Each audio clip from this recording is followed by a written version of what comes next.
창세기 5장 24절에 에녹이 하나님과 동행하더니 하나님이 그를 데려가심으로 세상에 있지 아니하였더라. 오늘 동행에 대해서 좀 얘기를 하는데요. 이 단어가요.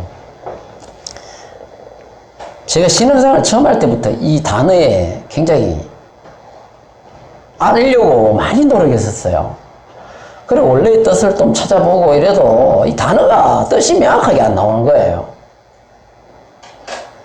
그래서 이 언어를 갖다가 공부하고 난 뒤에 이걸 알게 됐어요. 확실한 뜻을 알게 됐습니다. 여기 우리가 이렇게 보시면 하나님과 동행했다는 말이 에녹에 대해서 몇 절은 안 되잖아요. 그냥 뭐 21절에서 24절까지 그냥 에녹에 대해서 잠시 나오거든요. 그리고 신약에 히브리서에서 잠깐 언급되고 유다서에도 언급되고 그리고 에녹의 이 어떤 삶에 대해서는 거의 나오질 않습니다. 근데 저 이 동행이라는 단어를 그렇게 알고 싶었어요. 이 삶이 우리에겐 참 중요하잖아요. 우리도 에녹같이 동행하는 삶을 살아야 되는데, 그 하나님이 원하시는 건데, 이 일을 그렇게 하려고 노력을 했었다니까. 정말 궁금했던 이 단어예요, 이 단어가. 이 삶이 어떤 삶인가 하는 것에 대해서 너무너무 궁금했었는데, 이제 언어를 공부하면서 이 동행이라는 단어에 대해서 이제 알게 됐죠.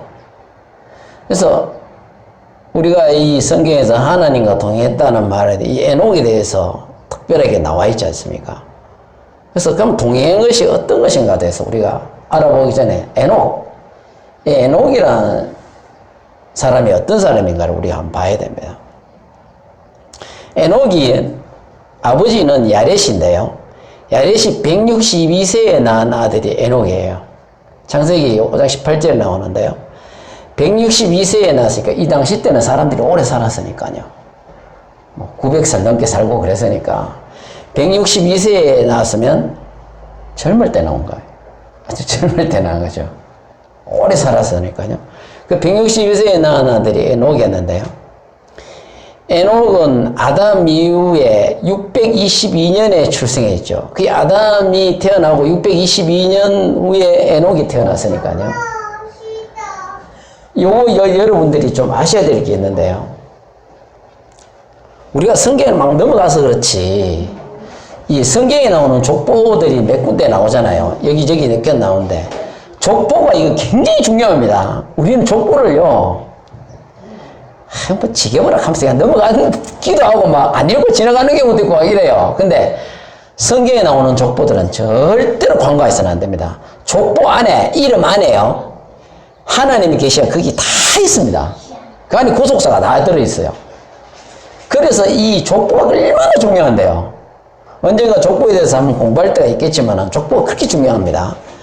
근데 에녹이 아담이 622년에 출생을 했으면은, 그러면 아담과 에녹이요, 에녹은 아담 몇 대 손이냐면 7대 손이거든요.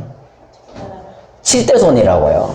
7대 손인데, 그러면 7대 손 같으면 이 당시 때 오래 사는 걸로 봐서는 아담과 에녹이 어떻게 했다? 동시대에 같이 살았다고 보시면 돼요. 같이 사는 거예요. 그러나 아담이 결국 먼저 죽지만은 에녹하고 같은 동시대에 살아가지고 그 에덴 동산에 뭐 이런 이야기들을 에녹이 다 듣고 알고 있었던 거예요.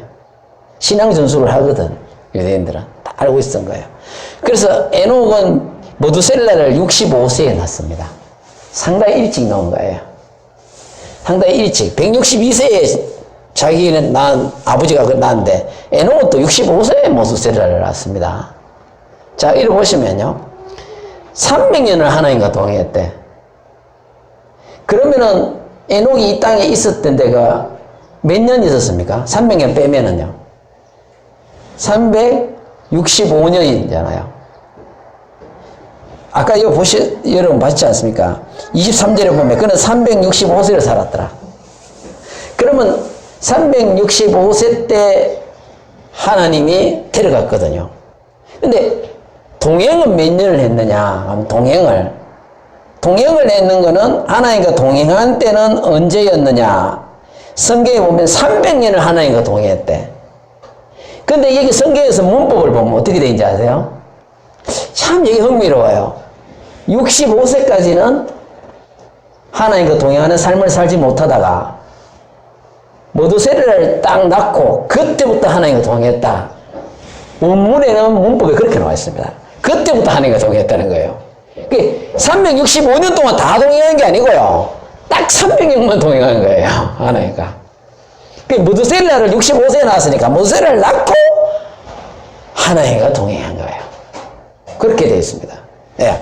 그래서 365세 때 죽음을 보지 않고 하나님 그를 데려가셨죠. 성천했다고 성경에 나옵니다. 자, 우리 성경에 보면 에녹의 이제 뜻을 먼저 알아야죠. 에녹은 이름이 에녹이지만 히브리어로는 하노크라고 하는데 뜻이 뭐냐면 봉헌된 자, 바쳐진 자 그런 뜻이 있어요. 하나님께 봉헌됐고 하나님께 바쳐졌다는 이야기죠. 야렛이 그렇게 지었습니다. 근데 이런 뜻도 있습니다. 교사라는 뜻이 있어요. 이게 교사라는 뜻이 왜 들어와 있나? 너무 특별한 뜻이 있습니다. 가르치다의 하나크에서 유래했는데요. 교사, 선생이라는 뜻도 이 에녹 이름에 들어 있습니다. 그 뜻에 들어 있어요. 그래서 에녹의 이름에서 봤듯이요. 뭔 뜻입니까? 하나님께 온전히 바쳐진 봉헌된 자라는 의미입니다. 에녹은 하나님께 온전히 바쳐진 사람이다. 그렇게 보시면 됩니다. 그래서 에녹은 근데 왜 그러면 교사 선생이란 말이 나오느냐? 그 당시 때 에녹은 하나님과 동행하면서 뭘 했다고요? 뒤에 나오는데요. 볼까요? 자, 창세기 5장에는 죽었더라는 말이 8회가 나옵니다. 8회. 누가 죽었다, 누가 죽고 쭉 나옵니다. 근데 아담의 7세손 에녹은 죽음을 보지 않고 하나님이 데려간 최고의 축복을 입은 사람이어서 딱 죽었더라 계속 나오다가요. 그 조상들이 죽었다는 말이 8회가 나오는데 에녹은 죽음을 보지 않았대. 성경에 그렇게 나오거든요. 그렇게 딱 나오는 거예요. 그리고 이 데려가지 다 죽고 데려갔는데 안 데려갔다는 뭡니까? 아담은 하나님 앞에 범죄했기 때문에 죄의 값은 사망이잖아요. 결국 아담은 죽음으로 끝났다는 걸 보여주는 거예요, 전부 다. 그러나 에녹은 하나님과 동행했기에 얼마나 경건했으면 하나님이 데려가실까? 하나님이 데려간 축복을 입은 사람이요, 죽지 않고. 그래서 에녹은 그 시대를 대표하는 뭐였다고요? 선지자였습니다. 선지자니까 그 이름의 뜻에 교사, 가르친다는 뜻이 있는 거예요. 뭐냐? 나가서 사람들에게 하나님의 복음을 전하는 거예요. 왜? 모두셀라를 딱 낳고 난 뒤에 모두셀라가 이름이 뭔 뜻인지 아세요? 계시예요, 계시. 모두셀라 이름이 딱 계시예요, 벌써. 그가 죽으면 그것이 쏟아지리라. 모세가 죽을 때 홍수가 딱 났거든. 하나님이 홍수 심판했거든. 그래서 에녹은 알았던 거라. 아, 하나님이 이 땅을 심판하구나 해서 나가서 선지자의 역할을 한 거예요. 가르친 거예요. 하나님께 돌아오라 이거야. 죄악을 부르고 하나님께 돌아오라 거야. 여러분한테 그 당시 때는 뭐 지금같이 문명이 발달 안 해가지고 사람들이 죄를 안 질 거야? 아닙니다. 성경에 노아 때 심판할 때 말하고 죄가 이 땅에 꽉 찼대. 꽉 찼다고 성경에 그렇게 나옵니다. 그 당시 때도 동성연애 있었고요. 똑같이 그렇게 하나 앞에 범죄했습니다. 그래서 하나님이 심판하신 거죠. 그 시대를 대표하는 선지자였는데요. 볼까요? 유다서 1장 14절에 아담의 7세손 맞잖아요. 7세손이잖아요. 에녹이 이 사람들에 대하여 예언하여야 돼. 선지자였다는 거예요. 예언자였어요. 이르되 보라 주께서 그 수많은 거룩한 자와 함께 임하셨나니 유다서에 그가 선지자였다는 거. 그가 나가서 복음을 전했다는 게 여기서 나오는 거예요. 하나님의 말씀을 선포하고 다녔다는 걸 나오는 것입니다. 에녹이 이런 역할을 했던 것입니다. 그래서 우리가 에녹에 대해서 이렇게 좀 자세하게 알 필요가 있는 거예요. 자, 유다 1장 15절에 계속 나옵니다. 경건하지 않은 자가 경건하지 않게 행한 모든 경건하지 않은 일과 또 경건하지 않은 죄인들이 그러고 뒤에 쭉 나오는데요. 여기 한번 보세요. 이 말이 어려워요. 참 어려워요. 제가 이 말 읽으면서 무슨 말인지 몰라가지고 여보세요. 경건하지 않은 자 한 번 나왔죠. 경건하지 않게 행한 두 번 나왔죠. 자, 몇 번 나오나 보세요. 경건하지 않은 일과 3번 나왔죠. 세 번 나왔잖아요, 지금. 또 나옵니다. 경건하지 않은 죄인들이 또 나왔죠. 경건이 몇 번 나와요? 한 번, 두 번, 세 번, 네 번 나오죠. 우리나라어로 하면 경건 다 똑같아. 근데 원어로 보면요, 이 네 가지 단어가, 경건한 네 가지 단어가 원어로 보면요, 헬라어로 보면 다 틀립니다. 다 틀려요. 이래서 원어를 해야 되는 거예요. 다 틀립니다. 보여드릴까요? 이 한번 보세요. 첫 번째, 경건하지 않은 자가 아우토스라는 뜻이거든요. 여기서 경건하지 않은 자가 아우토스, 그는, 그 사실 누구한테 쓰는 거예요? 용어입니까, 이게? 하나님께 대해 쓰는 용어잖아, 이게.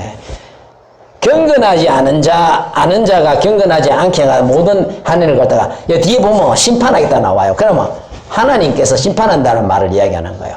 그리고 우리가 번역할 때 경건하지 않은 자가 그렇게 하지 말고 그가 해야 되는 거야. 바로 그가. 그리고 두 번째, 경건하지 않게 행한 아세베오죠. 이건 뭡니까? 불경건하다, 불경하게 행동하다, 그런 뜻이에요. 그게 뭔 말입니까? 불경하게 행동했다 이거야, 그거 떼는 사람들이. 그 다음 세 번째, 경건하지 않은 아세베이야. 이게 또 틀려. 단어 다 틀리잖아요. 하나님에 대한 경외심이 없고 불경건했대. 이 사람들은 어떻게 했냐? 그 당시 이 사람들은 어떻게 했느냐? 경건하지 않게 했다. 하나님께 대해 불경건하고 하나님을 경외하는 일이 없었다. 그런 뜻이죠. 또 경건하지 않은 죄인들이 마지막에 경건하지 않은, 이건 아세베서, 아세베오, 아세베이야, 아세베서 다 파생된 건데, 불경건하고 하나님을 믿지 않았다. 무슨 말입니까? 그들이 경건하지 않은 죄인들이 하나님을 믿지 않은 죄인들, 그런 뜻입니다. 보세요. 우리나라 나는 경건 다 똑같다는데 원어는 다 틀리겠다. 하나님이 경건하지 않은 자가 이렇게 해놨는데 이거는 아우토스입니다. 그가 이런 사람들을 다 심판하겠다 그 말이에요. 예. 이걸 누가 전했냐? 에녹이 가서 전파했다는 겁니다. 그걸 얘기하는 거예요. 그래서 이 원어가 그래서 중요한 거예요. 맞아, 보세요. 원어가 이렇게, 우리나라는 다 똑같은 말인데, 원어는 전부 다 뜻이 달라가지고, 정확하게 해석이 되잖아요. 정확하게 해석이 되지 않습니까? 자, 그거 보시면요. 창세기 5장에서 에녹이 하나님과 동행하더니 하나님이 그를, 자, 이 단어 볼게요. 데려가심으로 세상에 있잖아요. 다 데려갔대. 하나님이 그를 데려갔대. 죽지 않고 데려갔다는 거예요. 데려가심으로. 라카란 뜻이 뭡니까? 취했다는 이야기거든요. 정확한 뜻은 이 뜻입니다.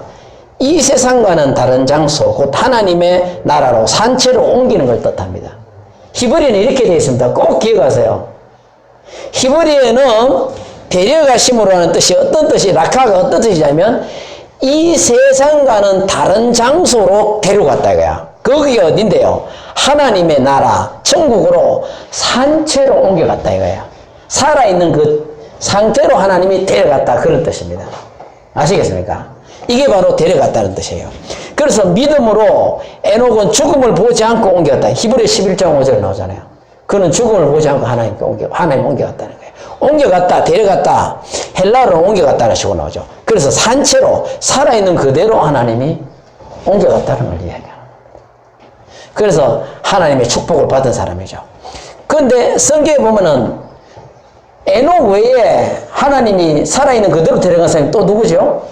엘리야 아닙니까? 불말과 불병거하고 태아가 버렸다니까. 근데 죽음을 보자고 성천한 두 사람인데요. 엘리야가 회리, 이거, 회리. 회리.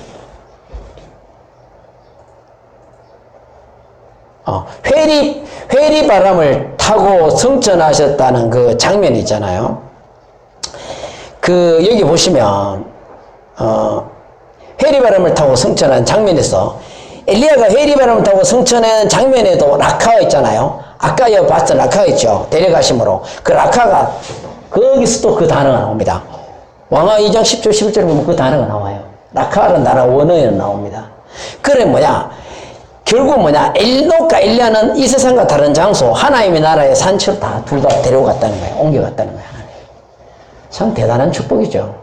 살아있는 상태로 죽음을 보지 않고 갔다는 건요, 하나님 앞에 얼마나 경건한 걸 알 수 있습니다. 자, 에녹이 주를 보자고 성천한 비결이 뭐냐, 이걸 보자는 거예요. 자, 분명히 비결이 있을 거 아닙니까? 죽음을 보지 않고 성취하는 비결이 있을 거 아닙니까? 자, 볼게요. 동행이란 말은 꼭 봐. 이제 여기서부터 이제 중요합니다. 동행이란 거는 할라크란데요. 가다, 오다, 긋다 그런 뜻입니다. 뜻이 그래요. 뜻이 요 뜻입니다. 가다, 오다, 긋다라는 뜻입니다. 근데 정확하게 히브리에서 뜻을 더 정확하게 하자면 이 뜻은 뭐냐? 자기 자신의 뜻을 다른 사람에게 예속시켜서 뒤를 따라간다는 얘기예요. 그게 무슨 말이냐면 자기 자신의 뜻을 다른 사람에게 예속시켜가지고 뒤를 따라간다. 무슨 말이냐면 내 자신의 뜻이 있는데 내가 가고 싶은 길이 있는데 내가 하고 싶은 대로 하고 싶은데 하나님에게 예속시켜갖고 그냥 하나님이 하라는 대로 하나님 뒤를 따라간다. 그게 바로 동행이라는 뜻입니다. 첫 번째 뜻입니다. 여기 아시겠습니까? 하나 더 있습니다. 뒤에. 그게 바로 동행이라는 뜻이에요. 언어의 그 할라크의 뜻은 이 뜻이 있지만 더 정확한 것은 이 뜻이라는 거예요. 막 내 자신대로 살고 내 뜻대로 사는 건 동행이 아니에요. 그거 내 뜻을 딱 버리고 하나님의 뜻에 완전히 순종해갖고 그 뒤를 그대로 따라간다는 이야기입니다. 이게 바로 동행이라는 뜻입니다. 동행은 철저히 하나님의 뜻을 따라 한 걸음씩 옮기며 살아가는 게 동행이라는 뜻입니다. 그러니까 철저하게 하나님의 뜻을 따라 한 걸음씩 옮기며 살아가는 거예요. 철저하게 한 걸음씩 옮기며 사는 거예요. 하나님 뜻을. 이게 바로 동행이란 언어의 의미입니다. 이걸 몰랐던 거예요. 난 동행이라는 단어에 너무 알고 싶었었거든요. 너무 알고 싶었었는데 요렇게만 나오니까 서히 가다 오다 긋다 하니까 도대체 이게 가지고 해석이 안 되는 거예요. 그래서 제가 공부하다 보니까 이게 나오더라고. 여러분 자신의 뜻을 버리고요. 여러분도 하나님과 동행하시려면 하나님께 순종하고 하나님의 뒤를 따라가십시오. 그래서 예수님은 합니까? 십자가를 지고 나를 따라오라. 그 동행이에요. 십자가를 지고 나를 따라오라 이거야. 예, 내하고 똑같이 해라는 이야기야. 그래서 그걸 동행으로 이야기하는 거예요. 자, 하나님과 동행한다는 것은요, 한 사람이 걷는 것과 같아. 그런 이야기입니다. 하나님과 동행한다는 한 사람과 걷는 것과 똑같습니다. 히브리인들의 관념은 그래요. 한 사람이 걷는 것 같다. 이 무슨 말인지 아세요? 설명해 드릴게요. 두 사람이 그러면은 모래 위에서 두 사람이 그러면 두 사람 발자국이 나오죠. 나오잖아요. 그러면 내가 하나님이 나를 업고 걸어가면은 발자국이 두 개 나옵니까? 한 개 나옵니까? 한 개 나오죠. 동행한다는 것은 바로 한 사람이 걷는 거하고 똑같은 발자국이 하나만 나온다는 이야기예요. 하나만 찍힌다는 거예요. 그대로 따라가니까 하나님의 그 뜻을 따라 그대로 가니까 하나님 밟는 그 발자국만 내가 그대로 밟고 따라가는 거야. 발자국이 두 개 나오면 동행하는 게 아니에요. 하나님의 뜻에 철저하게 순종한다는 이야기예요. 하나님의 뜻을 거스르지 않고 그대로 갔다는 거예요. 에녹은 300년 동안 하나님의 뜻을 거스르지 않고 하나님의 뜻을 따라 하나님이 가신 고기를 그대로 갔다는 거예요. 자신의 뜻을 버리고. 이게 동행했다는 거예요. 이게 동행입니다. 동행. 그런데 여러분 그게 쉽겠습니까? 절대로 쉬운 게 아니죠. 그러나 에녹은 그렇게 했다는 거예요. 그 다음에요. 에녹은 하나님과 함께 하나님의 길을 따라 하나님의 뜻을 따라 하나님의 길을 따라갔고요. 하나님의 뜻을 따라갔다는 거예요. 근데 이거 중요합니다. 스스로 300년간 변함없이 걸었다는 의미입니다. 스스로 자기가 자원해가지고 변함없이 300년간 하나님의 말씀을 순종해서 변함없이 딱 걸어갔다는 얘기예요. 그래서 성경에 보면 유다서에 경건했다는 말을 가지고 딱 이렇게 하는데요. 여러분, 경건하게 산다는 것은 하나님의 뜻대로 살고 순종하고 하나님을 경외하며 산다는 거 이야기잖아요. 하나님의 말씀대로 사는 건데 완벽한 의인은 없다고 성경이 이야기하는데요. 그러나 진짜 경건하게 사는 사람도 있더라고요. 여러분, 실제 중국에 기록되어 있는 게 있는데요. 마르코 폴로 아시죠? 마르코 폴로 혹시 아세요? 동방경문록 쓴 사람 있잖아요. 그 사람이 중국에 와갖고요. 왕을 만났는데 이 사람이 갖고 있던 신앙이 있었거든요. 그 예수를 전하고 성경을 전했단 말이라, 이 사람이. 근데 이제 밑에 신하들이 이간질을 시켰거든. 그리고 왕이 마르코 폴로를 불렀어요. 불러가지고 네 성경에, 네가 이야기하는 그 성경에 믿으면 산이, 예?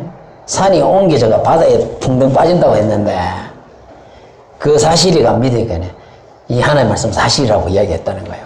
그 중국에 기록이 있습니다, 그게. 이야기하니까. 저는 이걸 믿는다니까. 그래? 왕이 뭐라고 했냐, 이렇게 얘기했어요. 그래, 네가 그래 믿어. 좋다. 내가 니한테 이야기하는데, 어느 산이, 어느 산이 있지, 보이지? 그 산이, 그 산이, 네 말대로, 네가 기도해갖고, 그게 사라지면, 내가 니를 죽이지 않고, 사라지지 않으면 니를 죽이겠다고 그랬어요. 그러니까 말하고 보러 가요. 이제 죽었구나 하고, 하나님 말씀을 믿지만, 산을 자기가 없앤다니까, 옮긴다니까, 씹은 겁니다. 이게 현실을 봤어야지, 자기가. 하나님 말씀이 있는데. 그래갖고 이 사람이 기도를 했다는 거예요, 하나님 앞에. 기도를 하니까요. 하나님이 어느 날 자기 말씀을 하더래. 누구를 찾아가라 그러더래. 신기루 장사라고 찾아가. 신기루 장사가 뭔지 아세요? 그 신발 고치는 사람을 신기루 장사를 하잖아요. 가죽신 만들고 고치고 하는 사람 있잖아요. 그 사람이 시장 어디에 있는데 그 사람을 찾아가라 그러더래. 그 사람을 또 찾아가니까 눈이 하나가 없어요. 애꾸라. 눈이 하나가 이렇게 있더랍니다. 그러니까 그 사람한테 이야기를 했대요. 난 사실 이런 일이 있어가지고 당신을 찾아왔는데 하나님이 나를 당신한테 보냈는데 당신한테 하나님이 나를 보냈는데 이유가 뭔지 모르겠다. 사실 나는 이제 죽게 됐는데 저 산이 없어지지 않으면 난 죽는다 하더래. 근데 하나님이 말씀하시기를 당신이 기도하면 저 산이 없어진다 하더래. 그렇게 이야기를 전했다는 거예요. 그래 이 사람이 그걸 듣더만은 그럼 내가 기도하겠다고 하더라는 거예요. 근데 이 사람이 자기가 하나 앞에 정말 그 산 앞에 가서 기도를 했는데요. 정말로 기적이 나타나는데 어느 날 아십니까? 큰 천둥이 때리며 지진이 나면서요. 그 산이 완전히 무너져 버리더래. 이 사람이 기도해 버리니까. 거기 중국 역사에 기록되어 있다니까. 무너져 버리더래. 마르고 보면 얼마나 놀랬겠습니까? 그 왕도요, 놀래가지고, 네가 믿는 하나님은 살아계신 하나님하고 인정했다니까. 그 왕이. 근데 나중에 알고 볼게는 왜 하나님 그 사람을 보냈나 보니까 이 사람이 정말 경건한 사람이라, 의인이라. 의인되는 게 아니라 눈이 왜 하나가 없는 걸 이야기해 주는데요. 자기가 신발을 고치고 있는데 어느 날 아주 아리따운 여인이요. 가죽신을 만들러 왔다는 거예요. 아주 아리따운 여인이. 근데 그 여인을 보고 음욕을 품었는데 순간 음욕을 품었다는 거예요. 근데 성경이 뭐라고요? 죄를 지면 눈을 뽑아라. 근데 진짜 눈을 뽑아버려. 그런 뜻은 아니거든요, 영어로 보면. 근데 이 사람이 그 말씀을 그대로 실행해갖고 자기 눈을 갖다가 하나의 범죄했다 싶어갖고 눈을 진짜 지가 뽑아버렸대요. 그래가 애꾸됐대. 그래가 하나님이 그 사람에게 보낸 이유가 그거라는 거예요. 그래서 하나님이 그 사람에게 보낸 거야. 이런 하나님의 말씀에 철저하게 순종하다 그 사람에게 보낸 거예요. 그 사람이 기도하니까 그 산이 사라져 버렸다는 거예요. 에녹이 하나님 앞에 얼마나 경건하게 300년 동안 하나님과 동행했다는 말은요, 하나님의 길을 한 사람 걷는 같이 철저하게 한 걸음 한 걸음을 하나님의 뜻을 따라 살았다는 거예요. 매일매일. 이런 사람을 하나님이 죽음을 보지 않고 데려가지 않겠습니까? 이런 사람을 데려가지 않겠어요? 여러분, 우리에게도 소망을 가져야 됩니다.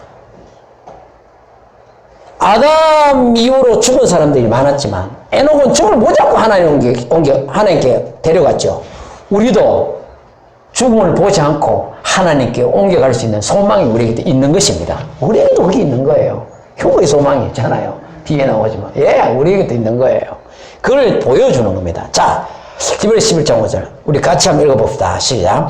믿음으로 에녹은 죽음을 보지 않고 옮겼으니 하나님이 그를 옮기심으로 다시 보이지 아니하였느니라. 그는 옮기기 전에 하나님을 기쁘시게 하는 자라 하는 증거를 받느니라. 믿음으로 그는 하나님을 기쁘시게 했다. 동행하는 삶을 사는 사람은 하나님을 기쁘시게 합니다. 하나님을 기쁘시게 했다는 거예요. 동행 또 나옵니다. 더 보겠습니다. 할라크 뜻. 이런 뜻도 있습니다. 계속적으로 함께 가다. 그러니까 300년을 변함없이 계속적으로 하나님과 함께 걸었다는 거예요. 이 뜻에 이런 뜻도 또 있다는 거예요. 계속 하나님과 계속 함께 계속 갔다는, 걸었다는 거예요. 그 길을, 하나님의 길을 걸었다는 거예요. 참 대단하죠? 하루만 이래 살라 해도 힘든데 300년을 하나님의 뜻을 변함없이 살았다. 아, 쉬운 게 아닙니다. 이 당시에도 제약이 만연한 세상이었지만 에녹 한 사람만이 하나님 말씀을 온전히 쫓았다는 이야기예요. 그는 제약이 만연한 세상에 가서 하나님 말씀을 선포하면서 하나님께로 돌아오라 하면서 하나님 말씀을 온전히 쫓았다는 이야기예요. 자, 이 동행이라는 뜻에 하나 더 또 뜻이 또 있습니다. 여보세요. 내 뜻대로 살려고 하는데 하나님이 자기의 뜻을 이루기 위해서 끌고 갔다. 그 뜻이 또 하나 더 있습니다. 히브리 원뜻이 그 뜻이 하나 더 있습니다. 내 뜻대로 살고 싶은데 하나님이 자기의 뜻을 이루기 위해서 나를 소원을 두고 강제로 끌고 가는 거예요. 강제로 끌고 간다는 얘기예요. 끌고 간다. 나를 끌고 간다는 얘기예요. 그 뜻이 하나 더 있습니다. 볼까요? 자, 고린도후서 5장 14절에 보면요. 그리스도의 사랑이 우리를 강건하시도록 할 때, 이 강건하는 뜻 있죠. 강건, 시네코. 강건하다는 뜻이요. 신약에서는 이 강건했다는 뜻이 동행이라는 뜻하고 똑같습니다. 강건은 함께 잡다, 붙잡다, 밀어내다, 결합하다 그런 뜻이거든요. 그럼 무슨 말이냐? 하나님이 붙잡아갖고 딱 붙잡아가지고 여기 나왔더니 딱 붙잡아가 내 뜻대로 살라는 걸 아는데 하고 딱 붙잡아가 자기 뜻을 위해서 그냥 가는 거야. 한 길로만 끌고 가는 거야. 그게 동행이라는 뜻이 또 있습니다. 예. 그래서 신약에서 이 강건했다는 것은 동행이라는 말을 이 말로 우리가 대체할 수 있습니다. 근데 여기 보시면 밀어내다는 뜻도 있는데요. 참 재밌어요. 강건하시는데 강건은 신약에서의 동행인데요. 하나님을 우리를 붙잡아가 끌고 가는 거예요. 그냥. 아, 니는 내 길로 와야 된다. 끌고 가는 거예요. 강건했다는 얘기예요. 근데 여기 보세요. 강건했다는 뜻이요. 아까 여기 무엇입니까? 밀어내다는 뜻이에요. 밀어내다. 자, 보세요. 병을 파도가 밀어내는 것을 의미합니다. 바다에 병이 둥둥 떠 있잖아요. 그게 바다 안으로 자꾸 들어오지 못하도록 파도가 어떻게 한다고요? 병을 자꾸 해변가로 밀어내는 거야. 그 뜻이 바로 뭡니까? 강건하다는 헬라 원뜻입니다. 병을 바깥으로 밀어냈다 이거예요. 하나님이 내 뜻대로 살고 싶은데 하나님이 나를 어떻게 했다고요? 딱 붙들어가 밀어내는 거야. 어디로 밀어내? 하나님 뜻 가운데로 계속 밀어냈다는 이야기예요. 그걸 이야기하는 거예요. 이게 바로 신약의 강건은 신약의 동행이라는 뜻과 같습니다. 참 우리가요 하나님이 이렇게 우리를 강건해서 우리를 동행해 준다는 것에 대해서 얼마나 감사합니까? 감사하는 것이죠. 예. 그래서 우리의 힘으로 안 됩니다. 여러분 내 힘으로 살려고 하지 마세요. 우리는 하나님의 힘으로 사는 거예요. 하나님이 나를 붙들어가지고 끌고 가는 거예요. 그래서 이 강건이란 말에 그런 말도 있습니다. 체포하다는 뜻 내가 안 썼는데 그 뜻도 있어요. 딱 붙들어가. 하나님이 그렇게 한다는 거예요. 감사하죠. 하나님이 나를 그렇게 해주면 내가 엉뚱한 길로 가는데. 자, 에녹의 성천을 보시겠습니다. 아담의 죽음은 죄의 사고 사망을 보여준다. 죄의 사고. 아담은 결국 죄 때문에 사망에 이른다는 걸 성경에서 보여주는 거예요. 아담을 죽는. 근데 에녹을 통해서 사망의 권세를 이기는 것을 보여줬습니다. 야, 사망의 권세를 이기는 것을 누굴 통해 보여줬다고요? 에녹을 통해 보여줬는 게라. 에녹을 죽을 보지 않고 하나님 옮겼으니까 뭡니까? 데려갔으니까 우리도 산소망이 있게 만들어주는 거라. 아, 우리도 죽을 보지 않고 휴거될 수 있구나. 아멘. 이런 소망이 있게 만들려고 에녹을 통해서 우리에게 보여주는 거예요. 인간은 죄 때문에 죽을 수밖에 없는데 에녹처럼 하나님과 동행하면 죽음도 이긴다는 소망을 우리에게 주시는 거예요. 에녹을 통해서 보여주는 겁니다. 우리도 죽음을 이길 수 있습니다. 여러분도 죽음을 이길 수 있습니다. 사망은 너의 쏘는 것이 어디 있느냐? 우리는 부활의 소망이 있잖아요. 그래서 우리는 이 에녹을 통해서 사망의 것을 이긴다는 걸 하나님이 계시하고 있는 것입니다. 자, 구속사적 의미가 이 안에 들어가는데요. 에녹은 하나님과 동행하면서 하나님을 기쁘시게 한 예수님의 생애를 예표하는 겁니다. 사실은. 요한복음 8장 29절에 요 잠깐 해놨죠. 나는 항상 그가 기뻐하는 일을 한대요. 예수님은 그가 하나님이 기뻐하는 일을 한다는 거야. 기뻐하는 일을 하니까. 에녹은 뭐야? 하나님을 기쁘시게 하는 그 예수님의 생애를 예표하는 거예요. 그 에녹은 누굴 예표하는 거야? 예수 그리스도를 예표하는 거라니까. 예수 그리스도를 예표하는 거예요. 에녹을 통해서 우리는 예수님을 알 수 있는 거예요. 그 메시아를 보게 되는 거예요. 그 하나님을 기쁘시겠다. 에녹의 성천은 예수 그리스도께서 부활과 성천으로 사망을 이기시고 우리도 죽음을 이길 수 있다는 소망을 보여준 겁니다. 예수님이 부활 성천했듯이 에녹의 성천은 바로 예수님이 부활 성천으로 보여주는 거고요. 에녹이 사망을 이겼듯이 예수님도 사망을 이기고 우리도 죽음을 이길 수 있다는 소망을 보여주는 거예요. 이게 바로 구속사예요. 에녹을 통해서 예수님을 계시하는 겁니다. 그리고 부활과 성천을 계시하고 있는 거예요. 우리도 부활할 수 있다는 소망을 우리에게 알려주는 것이 바로 에녹의 삶을 통해서 하나님이 알려주는 거예요. 계시하는 거예요. 그래서 에녹은 예수 그리스도의 예표라는 걸 꼭 기억하시기 바랍니다. 아담 안에서 모든 사람이 죄로 인해 사망에 이르게 되었으나 예수 그리스도로 인하여 영생에 이르게 되었음을 보여주는 겁니다. 이제 다 아담 안에서 죽게 되는데 로마서에 나오죠. 이제는 예수 때문에 영생에 이르게 되었죠.